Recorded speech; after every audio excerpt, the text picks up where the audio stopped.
जय हिंद आप सभी को and welcome back to my channel. काफ़ी टाइम हो गया है, 1 महीने से भी ज़्यादा हो गया है। मैं आप लोग से माफ़ी चाहती हूँ और बिलेटेड हैप्पी दिवाली भी विश नहीं कर पाई मैं, उसके लिए भी सॉरी। 5 मिनट आप लोग के लेना चाहती हूँ। आप लोग कैसे हो? काफ़ी टाइम से इंटरेक्शन नहीं हुआ है, तो 5 मिनट हम लोग बात कर लेते हैं पहले। तो कैसा चल रहा है पढ़ाई? पढ़ाई समझ में आ रही है? और एन्जॉयमेंट, आप लोग की पोस्टिंग्स कैसे चल रही है? असाइनमेंट्स वगैरह कैसे चल रहे हैं? आप लोग अगर शेयर करना चाहते हो तो प्लीज़ कमेंट सेक्शन में बताना कि कैसा सब चल रहा है। मैं ये 1 महीना पूरा बिज़ी थी अपने असाइनमेंट्स में, अभी भी कंप्लीट नहीं हुई है। लगी थी असाइनमेंट्स में ही, बीच में मैं घर भी गई थी तो वहाँ भी मैं असाइनमेंट्स ही लिख रही थी। पेरेंट्स बोल रहे थे अभी घर आए हो छुट्टी में आराम करो, पर असाइनमेंट्स चलते रहना है ना। तो फिर यही सब में मैं बिज़ी थी। आप लोग भी कमेंट में बताना कि कैसे हो, मतलब आप लोग कैसे हो? सब ठीक है? कुछ शेयर करना चाहते हो तो प्लीज़ शेयर करना। अ, मुझसे जितनी ही हेल्प हो सकेगी मैं करूँगी। और एक ने बोला था जनरल एब्डोमिनल एग्ज़ामिनेशन की प्रैक्टिकल करके बताओ, बट मुझे समझ में नहीं आ रहा था मैं कैसे वो वीडियो बनाऊँ, क्योंकि मैं रूम में वीडियो रिकॉर्ड करती हूँ और मेरे कॉलेज में ऐसा है कि जाने के बाद तुरंत अपने फ़ोन्स आपके बैग में होने चाहिए। रब बाहर रहेंगे, नेट ऑन रहेगा, टीचर आएँगी, आपको डाँट पड़ेगी। तो मैं इसलिए नहीं कर पा रही हूँ। मैं देखती हूँ, मैं एक चैनल मैंने देखा था जिसमें काफ़ी अच्छे से वो मैम बता रही थीं प्रैक्टिकल। तो आप लोग मैं हो सके तो उनकी लिंक मैं नीचे डाल दूँगी, या तो फिर मैं कमेंट में ही आप लोग को बता दूँगी कि वो चैनल में आप लोग जाके देख लो, ठीक है? तो काफ़ी अच्छे से वो मैम बता रही थी, तो आप लोग देखना, वहाँ पे काफ़ी सारे उनके प्रैक्टिकल के वीडियोज़ थे। तो आप लोग को कुछ भी प्रैक्टिकल नहीं समझ में आती है कॉलेज में, फिर भी कॉलेज में ही पूछना। कॉलेज में हम लोग इतने पैसे दे रहे हैं, अगर वहाँ पे हम लोग नहीं सीख पाए तो कोई फ़ायदा नहीं है। मैं उनका चैनल का नाम मैं कमेंट में डाल दूँगी, ठीक है? आप लोग जाके देख लेना एक बार। अगर समझ में आ गया तो वेल एंड गुड, ठीक है? और अगर कुछ भी आप लोग को प्रॉब्लम हो पढ़ाई में, या कुछ भी आप लोग को लगे कि मैं शेयर करूं, तो प्लीज़ मुझे शेयर करना, ठीक है? अब चलते हैं हम लोग, टॉपिक पढ़ लेते हैं आज की, ठीक है? तो आज का हमारा टॉपिक है एम्फाइसेमा। तो सबसे पहले हम लोग इसकी डेफिनेशन से स्टार्ट करते हैं। फर्स्ट डेफिनेशन है, emphysema is a long term progressive disease of the lungs that causes shortness of breath, ठीक है? Shortness of breath due to over inflation of alveoli. Emphysema क्या है? ये एक लॉन्ग टर्म प्रोग्रेसिव डिजीज है lungs की, ठीक है? जिससे क्या हो रहा है, शॉर्टनेस ऑफ ब्रेथ हो रही है, क्योंकि ओवर इन्फ्लेशन ऑफ एल्वेलाई हो रहा है। तो ये ओवर इन्फ्लेशन ऑफ एल्वेलाई मतलब होता है कि ज़्यादा एल्वेलाई में हवा भरना। अब आप लोग बोलोगे एल्वेलाई में तो गैस एक्सचेंज ही होती है, उसमें तो हवा भरेगा ही, पर यहाँ ओवर इन्फ्लेशन ऑफ एल्वेलाई इसलिए बोल रहा है क्योंकि एल्वेलाई में आ तो रहा है एयर, ठीक है? बट एम्फाइसीमा एक ऐसी कंडीशन है, एल्वेलर वॉल की डैमेज होती है, ठीक है?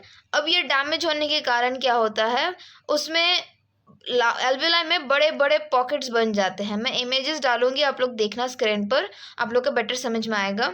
आप लोग को एल्वेलाई में नॉर्मल जो स्पेस दिखता है, ठीक है, वो क्या होता है, एल्वेलर वॉल के डैमेज होने के कारण वो क्या होगा कि बड़े बड़े लार्ज एयर स्पेसेस, या तो पॉकेट्स या तो बुले बोल सकते हैं, ठीक है, वो बन जाते हैं।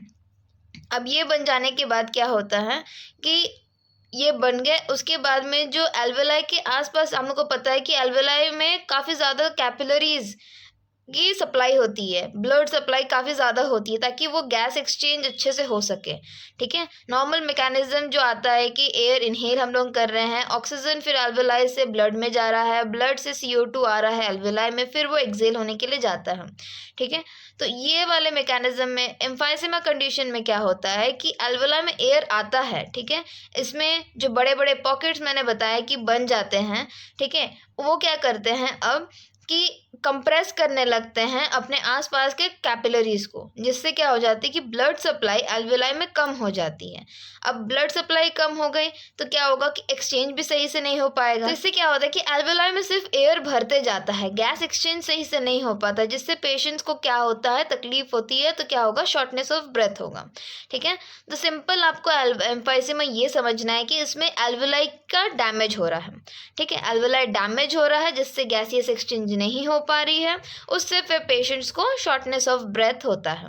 ठीक है, हमारी दूसरी डेफिनेशन क्या है, emphysema is a condition in which millions of tiny air sac walls are affected. They become inflamed and lose elasticity, causing the bronchioles to collapse. इसमें क्या बोल रहा है कि एम्फाइसेमा में क्या है, ये एक कंडीशन है जिसमें millions of air sacs, tiny air sac walls are affected. ठीक है, जो एयर सैक्स है मतलब अल्वेला है, उनकी वॉल्स अफेक्टेड हो रही है। ठीक है, वो इन्फ्लेम्ड हो जा रहे हैं, उनकी इलास्टिसिटी लूज हो जा रही है। ठीक है, जिससे फर्दर क्या हो रहा है कि ब्रोंकियल्स कोलैप्स हो रहे हैं। ठीक है, तो इसमें क्या बोल रहा है कि मिलियंस ऑफ एल्विलाई, ठीक है, millions of alveolar walls affected हो रही हैं, वो इन्फ्लेम्ड हो जा रही है, उनकी इलास्टिसिटी लूज हो जा रही है। इलास्टिसिटी लूज जा रही है तो अब एयर तो आया एल्विलाई में। ठीक है, ओवर इन्फ्लेशन हम लोगों ने वहाँ पढ़ा कि एयर सिर्फ भर रहा है एल्विलाई में। ठीक है, भरता जा रहा है। अब क्या करेगा ये इससे क्या होगा कि जो ब्रोंकियोल्स है वो धीरे धीरे डिस्टेंड करते जाएंगे। ठीक है, उनकी भी तो इन्फ्लेमेशन हो रखी हुई है, तो वो धीरे धीरे डिस्टेंड करते जाएंगे। डिस्टेंड करते करते क्या होगा कि वो कोलैप्स कर जाएंगे। ठीक है, तो मतलब उनकी कोलैप्स मतलब आप लोग ऐसे समझो कि उनकी जो फंक्शन है वो अब लॉस हो जाएगी। तो अब ये क्या हो जाएगी, ब्रोंकियल्स कोलैप्स कर गए हैं, रेजिस्टेंस देंगे एयर फ्लो को। ठीक है, बाहर सही से जाने नहीं देंगे, एयर पैसेजेस नैरो हो जाएंगी।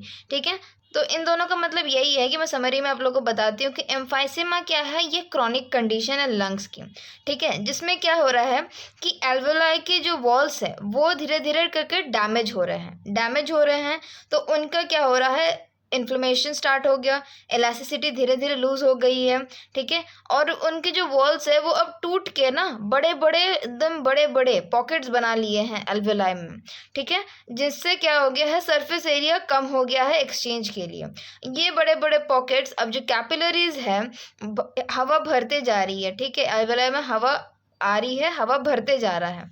ठीक है, अब ये क्या करेंगे, जो कैपिलरीज है एल्वेलाई के आसपास उनको वो कंप्रेस करने लगेंगे। कंप्रेस करेंगे तो कम ब्लड सप्लाई होगा एल्वेलाई में, ब्लड सप्लाई कम होगा तो गैस एक्सचेंज भी सही से नहीं हो पाएगी। ठीक है, इसके कारण क्या होगा, सिर्फ एल्वेलाई में हवा भरते जाता है, एक्सेलेशन के लिए बहुत ही रेजिस्टेंस होता है।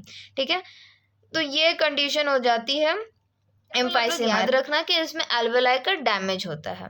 ठीक है, एल्वेलाइज डैमेज हो जाती हैं, जिससे क्या पेशेंट्स को शॉर्टनेस ऑफ ब्रेथ होता है, सांस लेने में तकलीफ होती है।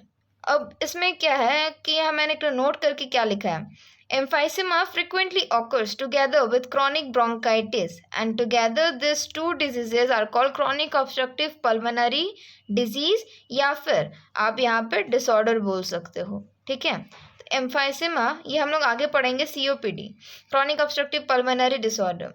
तो एम्फाइसेमा और क्रॉनिक ब्रोंकाइटिस ये इंडिविजुअल में अगर होगा, दोनों साथ में, एम्फाइसेमा भी होगा और chronic bronchitis inflammation of the bronchi.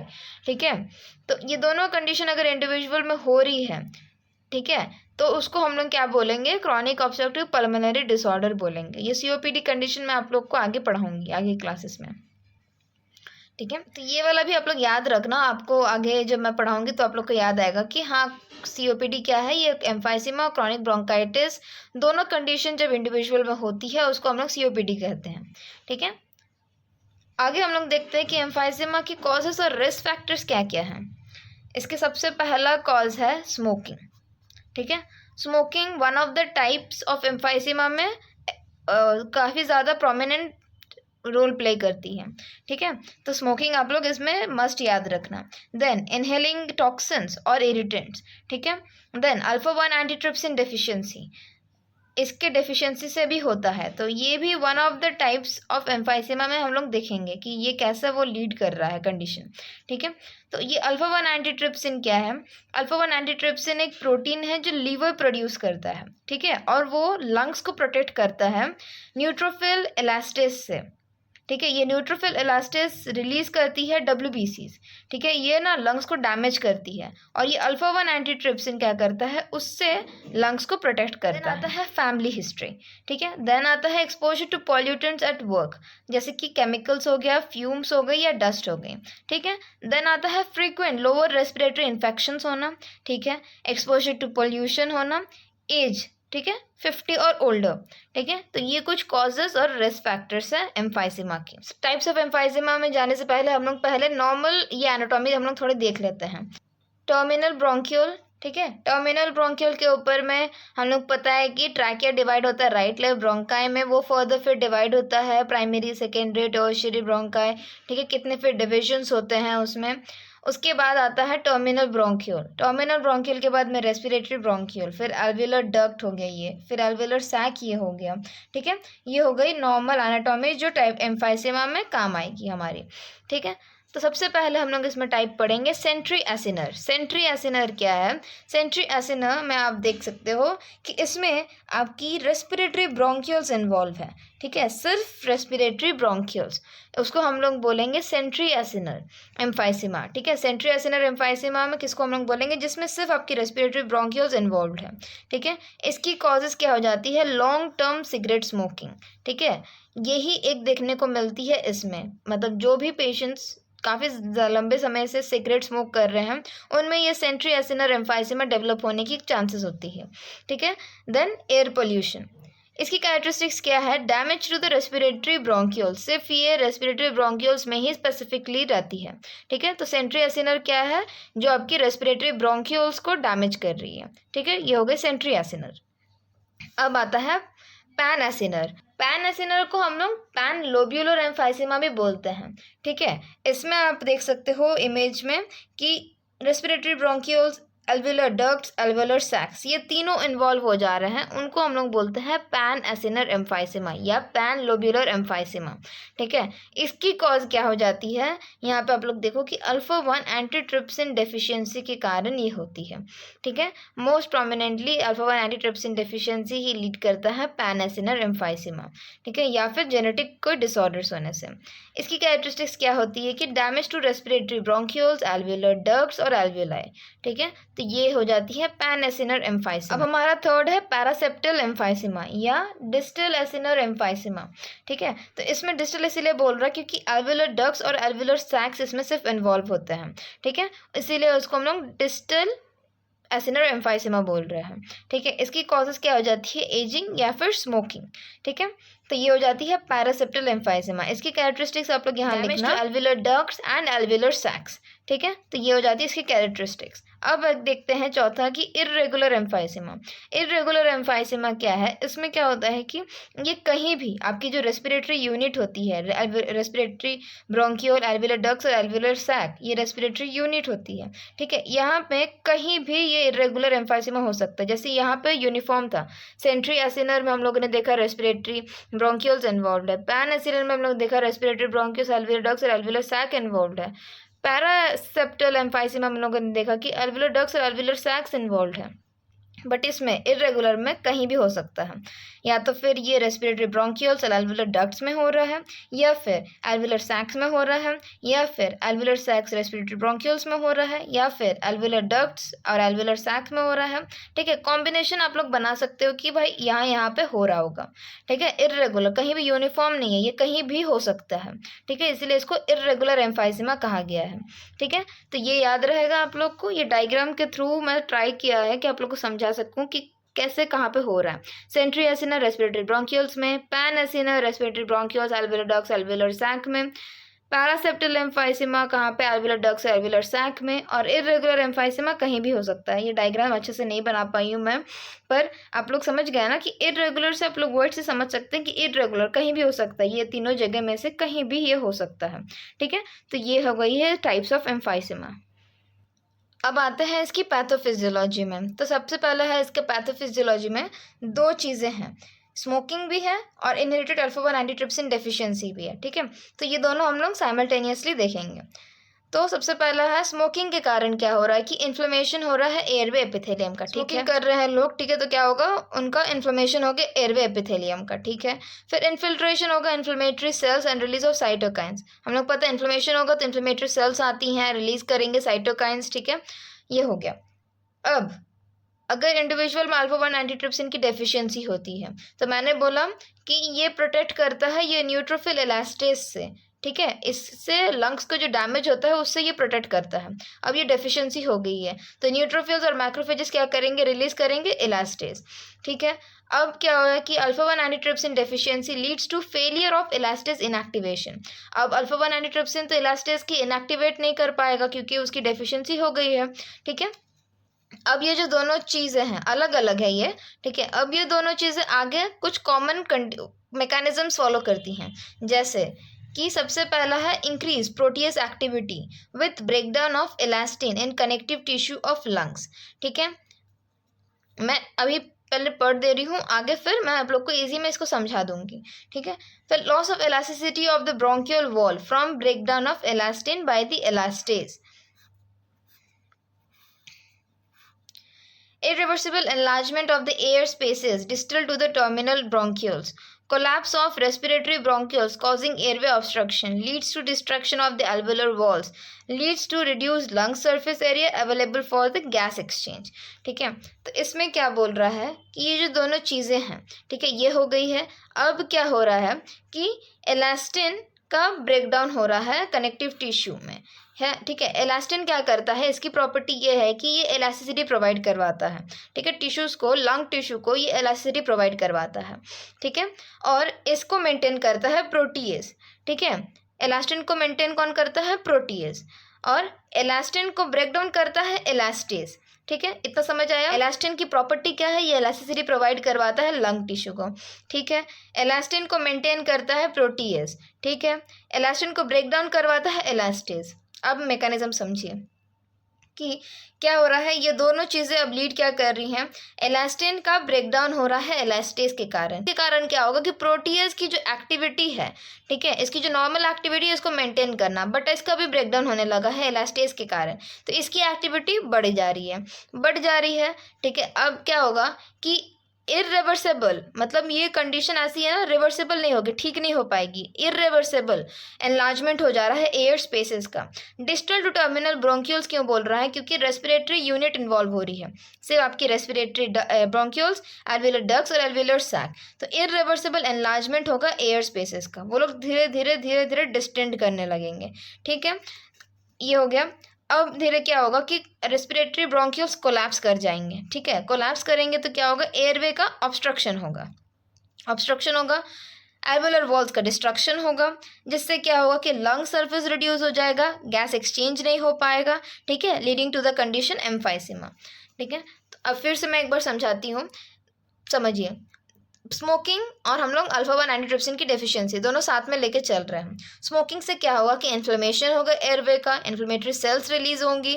ठीक है, वो आएंगी। अब यहाँ पे क्या दूसरा हम लोगों ने देखा कि अल्फा-1 एंटीट्रिप्सिन की डेफिशिएंसी हो रही है इंडिविजुअल में, जिससे क्या हो रहा है, न्यूट्रोफिल्स अब रिलीज कर रहे हैं मैक्रोफेजेस इलास्टेज। अब अल्फा-1 एंटीट्रिप्सिन नहीं इनएक्टिवेट कर पाएगा इलास्टेज को। ठीक है, अब ये दोनों क्या करेंगे, अलग अलग कंडीशंस हैं, तो दोनों क्या करेंगे कि अब इलास्टिन जो आपकी लंग टिश्यू की इलास्टिसिटी प्रोवाइड करवाता है उसका ब्रेकडाउन होने लगेगा इलास्टेज के कारण, इसकी ब्रेकडाउन होने लगेगा, जिससे प्रोटीएज की भी एक्टिविटी बढ़ जाती है। ठीक है, अब ये तीन जो चीज़ें ये हुई, अब क्या होगा कि इरिवर्सिबल एनलार्जमेंट होने लगेगा एयर स्पेसेस का, जो respiratory bronchioles, alveolar ducts, alveolar sacs की एनलार्जमेंट होगी इरिवर्सिबल। अब रेस्पिरेटरी ब्रोंक्यूल्स कोलैप्स करेंगे, एयरवे का ऑब्स्ट्रक्शन होगा, एयर फ्लो में रेजिस्टेंस होगा। ठीक है, आगे फिर एल्वियोलर वॉल्स का डिस्ट्रक्शन होगा, फिर डिस्ट्रक्शन होगा तो लंग सरफेस एरिया भी रिड्यूस होगा, गैस एक्सचेंज अच्छे से नहीं हो पाएगा, leading to the condition emphysema. तो ये आप लोग को समझ में आई होगी। मैं इसको मतलब अपने से सिंप्लीफाई करके मैं आप लोग को समझाने की कोशिश की हूँ। अगर कहीं भी इसमें आपको अभी भी समझ में नहीं आई हो तो प्लीज़ आप लोग कमेंट सेक्शन में पूछना, ठीक है। अब हम लोग बढ़ते हैं इसकी क्लिनिकल मैनिफेस्टेशंस में। तो क्लिनिकल मैनिफेस्टेशन में सबसे अर्ली सिम्टम्स हमें देखने को मिलेगा कफिंग अप अर्ली मॉर्निंग कफ बहुत ज़्यादा होना, ठीक है, खांसी ज़्यादा होना, ठीक है। फिर कफिंग अप क्लियर स्प्यूटम, ठीक है। क्लियर स्प्यूटम हमें अर्ली सिम्टम में क्लियर स्प्यूटम देखने को मिलेंगे। आगे हम लोग देखेंगे जब डिजीज प्रोग्रेस करेगी तब क्या स्प्यूटम हमें देखने को मिलेगी, ठीक है। तो coughing up early morning, coughing up clear sputum, wheezing, shortness of breath और डिक्रीज एक्सरसाइज टॉलरेंस। थोड़ी भी एक्सरसाइज करने से शॉर्टनेस ऑफ ब्रेथ होने लगेगा, ठीक है। तो ये हो गया हमारा अर्ली सिम्टम्स। अब जैसे डिजीज प्रोग्रेस करेगा तब हमें क्या क्या देखने को मिलेगी, डिस्पनिया, शॉर्टनेस ऑफ ब्रेथ रहेगा, साइनोसिस, गैस एक्सचेंज से नहीं हो पा रहा तो साइनोसिस देखने को मिलेगा, choking sensation when lying flat, ठीक है। कोई भी इंडिविजुअल आप लोगों को मैक्सिमम देखने को मिलेगा रेस्पिरेटरी डिसऑर्डर में कोई भी सुपाइन पोजीशन में लेट नहीं सकते हैं, उनको कंफर्टेबल नहीं हो पाता है क्योंकि जो चेस्ट एक्सपेंशन है वो सही से नहीं हो पाती है, ठीक है। तो ये सुपाइन में सो नहीं पाते हैं। मुझे भी बचपन में ऐसे ही होता था, मुझे भी एक कंडीशन थी तो उसमें मैं सीधा सुपाइन में नहीं लेट पाती थी। पेरेंट्स बोलते थे कि लैटरल बसो। अभी मुझे समझ में आता है कि क्यों सुपाइन में मना करते थे और लैटरल पोजीशन में क्यों सोने बोलते थे, मुझे अभी समझ में आता है, ठीक है। तो ये हुक हो जाती है। Then fatigue, then barrel chest इसलिए मैं इमेजेस डालूंगी बैरल चेस्ट का, आप लोग देखना कैसे वो दिखता है, एकदम वो राउंड देखने को मिलेगा, ठीक है। फुलनेस लंग्स में, क्योंकि हवा आपकी लंग्स में भरते जा रही है, निकलने का रास्ता उसे नहीं मिल पा रहा है, तो वो क्या होगा कि अगर वो पूरा एकदम फुल दिखेगा और ना राउंड देखने को आपको मिलेगा चेस्ट, उसको हम लोग बोलते हैं बैरल चेस्ट, ठीक है। कफिंग अप थिक और ब्लडी म्यूकस, ठीक है। तो ये हमें देखने को मिलता है। Desire to lean forward to improve breathing, मतलब फॉलो पोजीशन, ठीक है। फॉलो पोजीशन में रहने से हम लोग देखें कि पेशेंट्स थोड़ा अच्छा लगता है उनको, ठीक है, कंफर्टेबल लगता है। Then loss of appetite and weight, खाने को मन नहीं करेगा जिससे फिर वेट लॉस होगा। Swelling in the ankles and legs और हार्ट फेलियर, ये दो चीज़ें हमें देखने को मिलती हैं। तो इसको मतलब ऐसे कोरिलेट करना है कि जो हुआ, ठीक है, पल्मोनरी वेसल्स में हाइपरटेंशन हुआ क्योंकि लंग्स में एक्सचेंज नहीं हो पा रहा है गैस का, उसमें हाइपरटेंशन हुआ, उससे राइट वेंट्रिकल ही उसको पंप करता था, तो राइट वेंट्रिकल को ज़्यादा काम करना पड़ रहा है उसको पुश करने में, ठीक है, पल्मोनरी आर्टरीज से लंग्स तक। तो जब उसको ज़्यादा काम करना पड़ा तो धीरे धीरे क्या होगा, राइट वेंट्रिकल का फेलियर होने लगा, जिसको बोलते हैं, ठीक है, राइट वेंट्रिकल फेलियर को हम लोग कोर पल्मोनली भी बोलते हैं, ठीक है। तो अब इसमें क्या होगा कि राइट वेंट्रिकल का काम ज़्यादा बढ़ गया है, अब उसमें उसका ज़्यादा काम बढ़ गया है, तो अब जो उसमें ब्लड आ रहा है फिर वो क्या करेगा कि अब इन्फीरियर वेना केवा में ज़्यादा प्रेशर बढ़ने लगेगा। अब जो ब्लड इन्फीरियर वेना केवा लेके आता था राइट एट्रियम से फिर राइट वेंट्रिकल में आता था, वो अब क्या करेगा, धीरे धीरे लोअर लिम्स में ही रहने लगेगा, जिससे क्या होगा, स्वेलिंग होने लगेगी एंकल्स और लेग्स में, ठीक है। इसीलिए हमें एम्फाइसेमा में swelling in the legs and ankles देखने को मिलती है और हार्ट फेलियर देखने को मिलते हैं। अब हम लोग आते हैं डायग्नोस्टिक इवैल्यूएशंस में। डायग्नोस्टिक इवैल्यूएशन में सबसे पहले आएगा हिस्ट्री कलेक्शन। हिस्ट्री कलेक्शन में जो भी आप लोग असाइनमेंट्स में लिखते हो ना कि उनका चीफ कंप्लेंट्स हम लोग लेंगे, प्रेजेंट पास मेडिकल हिस्ट्री, सर्जिकल हिस्ट्री हम लोग लेंगे, ठीक है। तो वही सब आप लोग हिस्ट्री कलेक्शन में लिखना, ऑनसेट कब से हुआ है, ठीक है, ये सब हमारे हिस्ट्री कलेक्शंस में आ जाएगा। कल एग्जामिनेशन हम लोग को इंस्पेक्शन में देखने को मिलेगा कि पेशेंट को डिस्निया हो रहा है, साइनोसिस है। अस्कल्टेशंस हम लोग जब करेंगे तब हम लोगों को वीजिंग साउंड्स हमें देखने को मिलेगा, ठीक है, और रेस्पिरेटरी रेट ज़्यादा हमें देखने को मिलेगी, ठीक है। तो ये हो गए हमारी फिजिकल एग्जामिनेशन। देन आता है स्पायरोमेट्री। तो स्पायरोमेट्री क्या है, ये एक मेडिकल डिवाइस है जिसमें हम लोग देखते हैं कि कितना पेशेंट मतलब इनहेल और एक्सेल कर सक रहा है, ठीक है। तो वो मैं इमेजेस में आप लोग को डालूंगी, तो आप देखना। चेस्ट एक्सरे हम लोग करेंगे, ठीक है। देन हम लोग करेंगे सीटी करेंगे चेस्ट का, एबीजी एनालिसिस हम लोग करेंगे, कितना % हमारा PO2 है, पार्शियल प्रेशर ऑफ ऑक्सीजन है, partial pressure of the carbon dioxide है, pH क्या है ब्लड का, ठीक है, वो हमें पता चल जाएगा ABG में। वन CBC हम लोग करेंगे, स्पीडम एग्जामिनेशंस हम लोग करेंगे, ठीक है, पल्मोनरी वेंटिलेशन या परफ्यूजन स्कैन्स। ये भी एक इमेजिंग टेस्ट है जिसमें हम लोग को पता चलता है कि इनहेलेशन एक्सहेलेशन पेशेंट्स का हमें देखने को मिलता है, कैपेसिटी कितनी है, ठीक है, और ब्लड सप्लाई कैसा है लंग्स को, वो सब हमें देखने को मिलती है इसमें। फिर testing for alpha 1 antitrypsin deficiency, क्योंकि ये भी पैन एसिनर कंडीशन को लीड कर रहा है, ठीक है, एम्फाइसेमा को लीड कर रहा है, तो ये भी हमें देखेंगे कि मतलब ये तो नहीं है, इसके कारण तो एम्फाइसेमा नहीं हो पा रहा है, ठीक है। तो ये हो जाती है हमारी कुछ डायग्नोस्टिक इवैल्यूएशंस। फिर हम लोग आते हैं मैनेजमेंट में सबसे पहला है मेडिकल मैनेजमेंट में हम लोग ब्रोंको डायलेटर्स दे सकते हैं क्योंकि उनको ऑब्स्ट्रक्शन हो रहा है, ठीक है, एयरवे। तो शॉर्ट एक्टिंग ब्रोंको डायलेटर्स का एग्जांपल हो जाता है एल्ब्यूट्रोल, थियोफाइलिन। लॉन्ग एक्टिंग एजेंट्स हो जाते हैं सैलमेट्रोल, फॉर्मोटेरोल, ट्रोपियम, ठीक है। तो ये हो जाती है एग्जांपल शॉर्ट एक्टिंग और लॉन्ग एक्टिंग ब्रोंकोडायलेटर्स। एक्शन इसकी क्या हो जाती है, ये रिलैक्स करता है smooth muscles of the bronchioles and allow the breathing tubes to dilate and allow more air flow. Then हम लोग देंगे स्टेरॉइड्स में एग्जांपल हो जाएगा फ्लूटिकासोन, ब्यूडिसोनॉइड, सिसलसोनॉइड, ठीक है। ये क्या है, इनहेल्ड स्टेरॉइड्स है, ठीक है, जिसको हम लोग कॉर्टिकोस्टेरॉइड्स इनहेलर्स भी बोलते हैं।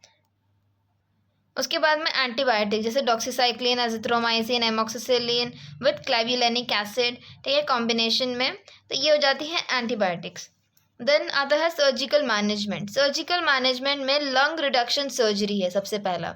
लंग रिडक्शन सर्जरी में क्या होगा कि जो भी अफेक्टेड डैमेज लंग टिश्यू है, ठीक है, उसको सर्जन्स रिमूव कर देते हैं, ठीक है। अब ये रिमूव कर देंगे तो लंग्स की जो एफिशिएंसी है वो इम्प्रूव हो जाती है, जिससे ब्रीदिंग भी इम्प्रूव होने लगती है। बुलेक्टॉमी क्या है, बुले मैंने बताया था ना, जैसे कि अल्वेलर वॉल्स टूट रहे हैं तो वो बुले बना लेते हैं, लार्ज एयर स्पेसेस, उसी को बुले बोलते हैं, ठीक है।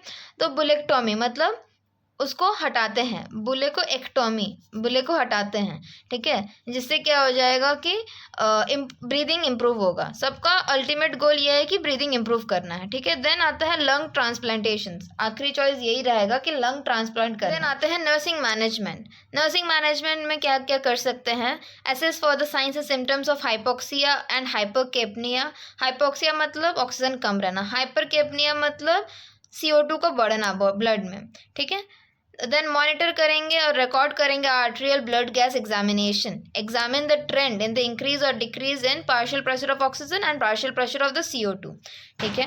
फिर एनकरेज करेंगे पेशेंट को टू स्टॉप स्मोकिंग लीड कर रहा है सेंट्री एसिनर एम्फाइसेमा, ठीक है। फिर पेशेंट को एनकरेज करेंगे कि पानी ज़्यादा पिए ताकि जो म्यूकस है वो लूजन हो और वो ईजिली निकल जाए, ठीक है। देन एनकरेज करेंगे कि high protein diet small feedings में, मतलब थोड़े थोड़े में हाई प्रोटीन डाइट खाना है पर एक साथ में नहीं, जैसे कि हम लोग बोलते हैं ना several meals in a day, वैसे करके खाना है। फिर इसके कुछ कॉम्प्लिकेशंस जैसे रेस्पिरेटरी कॉम्प्लिकेशन, कार्डियोवास्कुलर कॉम्प्लिकेशन और सिस्टमिक कॉम्प्लिकेशंस।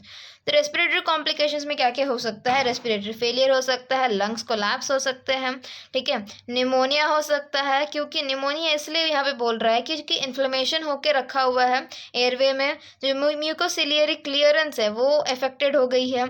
अब जो भी जितने भी बैक्टीरिया एंटर कर रहे हैं, वायरसेस एंटर कर रहे हैं, उसको तो रिमूव नहीं कर पा रहा है, तो धीरे धीरे क्या होगा, वो एक्यूमुलेट होकर निमोनिया लीड करेगा। क्रॉनिक ब्रोंकाइटिस, ठीक है, इन्फ्लेमेशन हो जाएगा ब्रोंकस का। क्रॉनिक पल्मोनरी एम्बोलिज्म इसलिए है कि पेशेंट्स इमोबलाइज है, ठीक है, तो क्या होगा कि डीप वेन थ्रोम्बोसिस हो जाएगा। डीप वेन थ्रोम्बोसिस होगा तो पल्मोनरी एम्बोलिज्म, पल्मोनरी आर्टरीज में, वेसल्स में एम्बोलस का होना, मतलब अगर कहीं भी से भी क्लॉट, अगर अब पेशेंट इमोबाइल है, क्लॉट फॉर्मेशन होने के चांसेस काफ़ी ज़्यादा रहते हैं, हम लोग को पता है। तो अगर वहाँ से थ्रोम्बस टूट के थ्रोम्बस वहाँ पे टूटा, ठीक है, और कहीं और जाके लॉज होगा, जैसे पल्मोनरी वेसल्स में ही लॉज हो गया, तो पल्मोनरी एम्बोलिज्म लीड करेगा, ठीक है, इसलिए यहाँ पे बोला है। देन कार्डियोवास्कुलर कॉम्प्लिकेशंस क्या है, कोर पल्मोनले, राइट वेंट्रिकल फेलियर हम लोगों ने देखा था कैसे वो सिम्टम्स में हम लोगों ने देखा था। Then cardiac arrhythmias, heart failure, ठीक है। देन आता है सिस्टमिक कॉम्प्लिकेशंस, जैसे कि मैल न्यूट्रिशन होना, ऑस्टियोपोरोसिस होना, depression, anxiety, sleep disorders, then others में हो जाएगा हेमोप्टाइसिस, रेस्पिरेटरी एसिडोसिस या हाइपरकेपनिया, हाइपोक्सीमिया। ठीक है, तो ये कुछ कॉम्प्लिकेशंस हमें देखने को मिलते हैं। इसमें हम लोग हेल्थ एजुकेशन क्या दे सकते हैं पेशेंट्स को? एनकरेज करना पेशेंट को to stop smoking and avoid air pollution including the second hand cigarette smoke. ठीक है, इंस्ट्रक्ट करेंगे पेशेंट को कि perform exercises that strengthen the diaphragm and abdominal muscles to help in the breathing process. Then advice करेंगे client को to drink plenty of fluids to help loosen the respiratory secretion so they can be coughed up more easily. ठीक है, plenty of fluids देना है जो हम लोगों ने वहाँ पे देखा था। Educate patient on how to avoid respiratory infections by frequent hand washing and avoiding crowded spaces during times when cold and flu are common. Then आता है educate client about healthy diet, avoid gas producing foods. gas producing food से क्या हो जाएगा कि stomach आपका काफ़ी ज़्यादा फुल रहेगा ना, तो वो डायफ्राम को पुश करेगा तो क्या हो जाएगा, लंग्स का जो स्पेस है वो हिंडर हो जाएगा। ठीक है, जिससे पेशेंट को और तकलीफ होगी सांस लेने में, ऑलरेडी तकलीफ है और सांस लेने में तकलीफ होगी। तो ये थी हेल्थ एजुकेशन। तो होप आप लोग को समझ में आ गई होगी कि एम्फाइजेमा कंडीशन क्या है। कहीं भी आप लोग कुछ भी डाउट हो तो प्लीज़ आप लोग कमेंट सेक्शन में पूछना, मैं आप लोग की डाउट्स क्लियर कर दूंगी और भी सिंपल टर्म्स में एक्सप्लेन करने की कोशिश करूंगी। और अगर आप लोग चैनल में नहीं हो तो प्लीज़ चैनल को सब्सक्राइब कर देना और बेल आइकन को ज़रूर से प्रेस कर लेना।